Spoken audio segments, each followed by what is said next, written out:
ഒന്ന് രാജാക്കന്മാർ അധ്യായം 1. സോളമൻ കിരീടാവകാശി. ദാവീദ് രാജാവ് വൃദ്ധനായി. പരിചാരകർ അവനെ പുതപ്പിച്ചിട്ടും കുളിർ മാറിയില്ല. അവർ അവനോട് പറഞ്ഞു, യജമാനനായ രാജാവിനു വേണ്ടി ഒരു യുവതിയെ ഞങ്ങൾ അന്വേഷിക്കട്ടെ. അവൾ അങ്ങയെ പരിചരിക്കുകയും അങ്ങയോട് ചേർന്ന് കിടന്ന ചൂട് പകരുകയും ചെയ്യട്ടെ. അവർ സുന്ദരിയായ ഒരു യുവതിയെ ഇസ്രായേലിലെങ്ങും അന്വേഷിച്ചു. ശൂനാംകാരി അബിഷാഗിനെ കണ്ടെത്തി അവളെ രാജസന്നിധിയിൽ കൊണ്ടുവന്നു. അതീവ സുന്ദരിയായിരുന്ന അവൾ രാജാവിനെ ശുശ്രൂഷിച്ചു. എന്നാൽ രാജാവ് അവളെ അറിഞ്ഞില്ല. അക്കാലത്ത് ഹഗീത്തിൻ്റെ മകൻ അദോനിയ താൻ രാജാവാകുമെന്ന് വൻപ് പറഞ്ഞു. അവൻ രഥങ്ങളെയും കുതിരക്കാരെയും 50 അകമ്പടിക്കാരെയും ഒരുക്കി. നീ എന്താണ് ചെയ്യുന്നത് എന്ന് ചോദിച്ച് ഒരിക്കലും പിതാവായ ദാവീദ് അവനെ ശാസിച്ചിരുന്നില്ല. അബ്സലോമിന് ശേഷം ജനിച്ച അവനും അതികോമളനായിരുന്നു. അവൻ സെരൂയയുടെ മകൻ യോവാബിനോടും പുരോഹിതൻ അബിയാതറിനോടും ആലോചിച്ചു. അവർ അവന് പിന്തുണ നൽകി.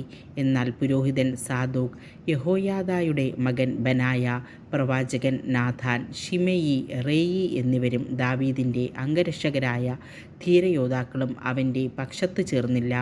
ഒരു ദിവസം അദോനിയ എൻറോഗൽ അരുവിയുടെ സമീപത്തുള്ള സോഹേലത്ത് കല്ലിനരികെ ആടുകളെയും കാളക്കുട്ടികളെയും മെഴുത്ത കാലികളെയും ബലിയർപ്പിച്ചു. ബലിയോടനുബന്ധിച്ച വിരുന്നിന് ദാവീദ് രാജാവിൻ്റെ പുത്രന്മാരായ തൻ്റെ എല്ലാ സഹോദരന്മാരെയും യൂദായിലെ എല്ലാ രാജസേവകന്മാരെയും അവൻ ക്ഷണിച്ചിരുന്നു.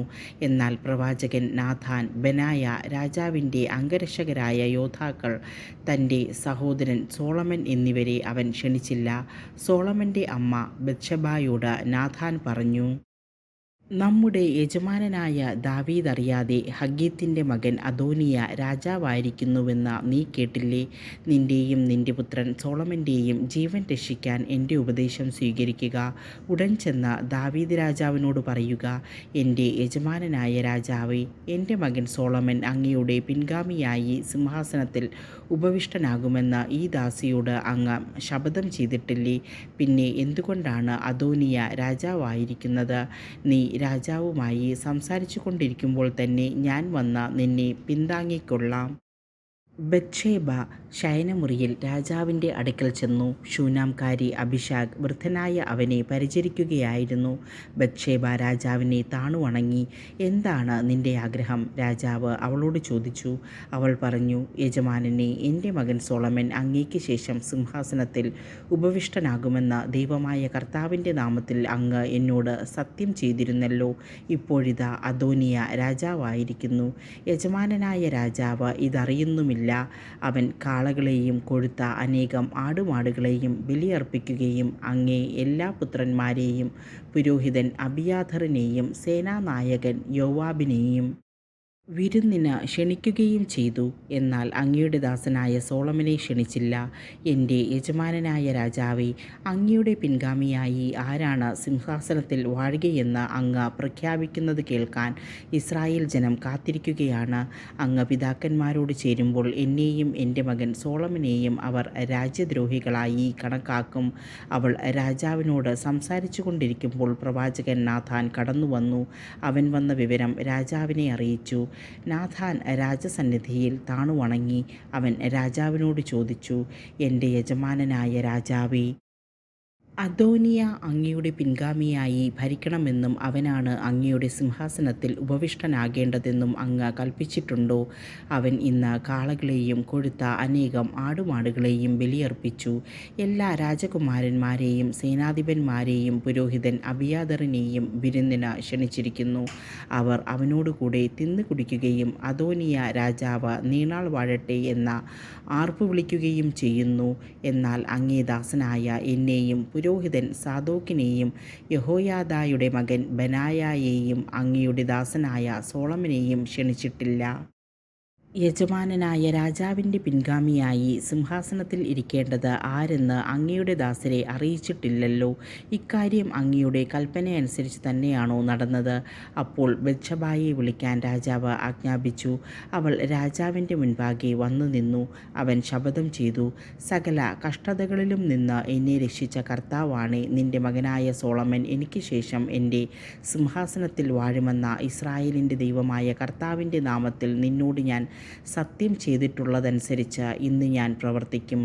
ബത്ശബ രാജാവിനെ സാഷ്ടാംഗം നമസ്കരിച്ചുകൊണ്ട് പറഞ്ഞു, എൻ്റെ യജമാനനായ ദാവീദ് രാജാവ് എന്നേക്കും ജീവിക്കട്ടെ. പുരോഹിതൻ സാദോക്കിനെയും പ്രവാചകൻ നാഥാനെയും യഹോയാദായുടെ മകൻ ബെനായായെയും തൻ്റെ അടുത്തേക്ക് വിളിക്കുവാൻ ദാവീദ് രാജാവ് കൽപ്പിച്ചു. അവർ വന്നപ്പോൾ അവൻ പറഞ്ഞു, നിങ്ങൾ രാജസേവകന്മാരെ കൂട്ടിക്കൊണ്ട് എൻ്റെ മകൻ സോളമനെ എൻ്റെ കോവർ കഴുതയുടെ പുറത്ത് ഇരുത്തി ഗീഹോനിലേക്ക് കൊണ്ടുപോകുവിൻ. അവിടെ വെച്ച് പുരോഹിതൻ സാദോക്കും പ്രവാചകൻ നാഥാനും അവനെ ഇസ്രായേലിൻ്റെ രാജാവായി അഭിഷേകം ചെയ്യട്ടെ. സോളമൻ രാജാവ് നീണാൾ വാഴട്ടെ എന്ന കാഹളം മുഴക്കി ആർപ്പിടുവിൻ. അതിനുശേഷം നിങ്ങൾ അവൻ്റെ പിന്നാലെ പോരുക. അവൻ വന്ന് എൻ്റെ സിംഹാസനത്തിലിരുന്ന് എനിക്ക് പകരം ഭരണം നടത്തട്ടെ. ഇസ്രായേലിൻ്റെയും യൂദായുടെയും അധിപനായി അവനെ ഞാൻ നിയമിച്ചിരിക്കുന്നു. യഹോയാദായുടെ മകൻ ബെനായ രാജാവിനോട് പറഞ്ഞു, അപ്രകാരം സംഭവിക്കട്ടെ. യജമാനനായ രാജാവിൻ്റെ ദൈവമായ കർത്താവ് അപ്രകാരം തന്നെ കൽപ്പിക്കുമാറാകട്ടെ. കർത്താവ് യജമാനനായ രാജാവിനോട് കൂടെ എന്നതുപോലെ സോളമനോട് കൂടെയുമായിരിക്കട്ടെ. അവൻ്റെ ഭരണം എൻ്റെ യജമാനനായ ദാവീദ് രാജാവിൻ്റേതിനേക്കാൾ മഹത്വപൂർണ്ണമാകട്ടെ. പുരോഹിതൻ സാദോക്കും പ്രവാചകൻ നാഥാനും യഹോയാദായുടെ മകൻ ബെനായായും കെറേത്യരും പെലേത്യരും സോളമനെ ദാവീദ് രാജാവിൻ്റെ കോവർ കഴുതയുടെ പുറത്ത് ഇരുത്തി ഗിഹോനിലേക്ക് കൊണ്ടുപോയി. പുരോഹിതൻ സാദോക്ക് വിശുദ്ധ കൂടാരത്തിൽ നിന്ന് തൈലം നിറച്ച കുമ്പെടുത്ത സോളമനെ അഭിഷേകം ചെയ്തു. അവർ കാഹളം മുഴക്കി, സോളമൻ രാജാവ് നീണാൾ വാഴട്ടെ. ജനം ആർപ്പു വിളിച്ചു. കുഴലൂതുകയും ഭൂമി പിളരുമാറ് ആഹ്ലാദാരവം മുഴക്കുകയും ചെയ്തുകൊണ്ട് ജനം അവനെ അനുഗമിച്ചു. അദോനിയായും അതിഥികളും ആ സ്വരം കേട്ടു. അപ്പോഴേക്കും വിരുന്ന് കഴിഞ്ഞിരുന്നു. കാഹളനാദം കേട്ടപ്പോൾ എന്താണ് നഗരത്തിൽ ഘോഷം എന്ന് യോവാബ് ചോദിച്ചു. അവർ സംസാരിച്ചു കൊണ്ടിരിക്കെ പുരോഹിതൻ അബിയാഥാറിൻ്റെ മകൻ ജോനാഥൻ അവിടെ വന്നു. അദോനിയ അവനോട് പറഞ്ഞു, വരിക, ധീരനായ നീ സദ്വാർത്തയും കൊണ്ടായിരിക്കുമല്ലോ വരുന്നത്. അങ്ങനെയല്ല, ജോനാഥൻ പറഞ്ഞു, നമ്മുടെ യജമാനൻ ദാവീദ് രാജാവ് സോളമനെ രാജാവാക്കിയിരിക്കുന്നു.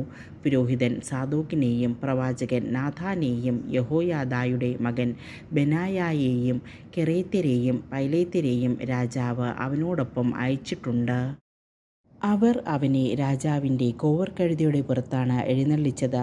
പുരോഹിതൻ സാദോക്കും പ്രവാചകൻ നാഥാനും അവനെ ഗീഹോനിൽ വെച്ച് രാജാവായി അഭിഷേകം ചെയ്തു. പട്ടണം ഇളകിമറിയത്തക്കവണ്ണം ആഹ്ലാദാരവം മുഴക്കിക്കൊണ്ട് അവർ അവിടെ നിന്ന് മടങ്ങിപ്പോയി. അതാണ് നിങ്ങൾ കേട്ട ശബ്ദം. സോളമൻ സിംഹാസനത്തിൽ ആരൂഢനായിരിക്കുന്നു. മാത്രമല്ല, രാജസേവകന്മാരും നമ്മുടെ യജമാനൻ ദാവീദ് രാജാവിനെ അഭിനന്ദിക്കാൻ ചെന്നിരുന്നു. അങ്ങയുടെ ദൈവം സോളമൻ്റെ നാമത്തെ അങ്ങയുടേതിനേക്കാൾ മഹനീയവും അവൻ്റെ ഭരണം അങ്ങയുടേതിനേക്കാൾ ശ്രേഷ്ഠവുമാക്കട്ടെ എന്ന് അവർ ആശംസിച്ചു. രാജാവ് കിടക്കയിൽ കിടന്നുകൊണ്ട് നമിച്ചു. അനന്തരം ദാവീദ് പറഞ്ഞു, ഇസ്രായേലിൻ്റെ ദൈവമായ കർത്താവ് വാഴ്ത്തപ്പെടട്ടെ. എൻ്റെ മക്കളിലൊരുവൻ സിംഹാസനത്തിലിരിക്കുന്നത് കാണാൻ അവിടുന്ന് എനിക്ക് ഇടവരുത്തി. അപ്പോൾ അദോനിയായുടെ അതിഥികൾ ഭയന്നെഴുന്നേറ്റ് താന്താങ്ങളുടെ വഴിക്ക് പോയി. സോളമനോടുള്ള ഭയം നിമിത്തം അദോനിയ ഓടിച്ചെന്ന് ബലിപീഠത്തിൻ്റെ വളർകോണിൽ പിടിച്ചു. സോളമൻ രാജാവ് എന്നെ വാളിനിരയാക്കുകയില്ലെന്ന് സത്യം ചെയ്യട്ടെ എന്ന് പറഞ്ഞു. അദോനിയ തന്നെ ഭയന്ന് ബലിപീഠത്തിൻ്റെ വളർകോണിൽ പിടിച്ചുകൊണ്ട് നിൽക്കുന്നുവെന്ന് സോളമൻ അറിഞ്ഞു. അപ്പോൾ സോളമൻ പറഞ്ഞു, അവൻ വിശ്വസ്തനെങ്കിൽ അവൻ്റെ തലയിൽ നിന്ന് ഒരു രോമം പോലും വീഴുകയില്ല.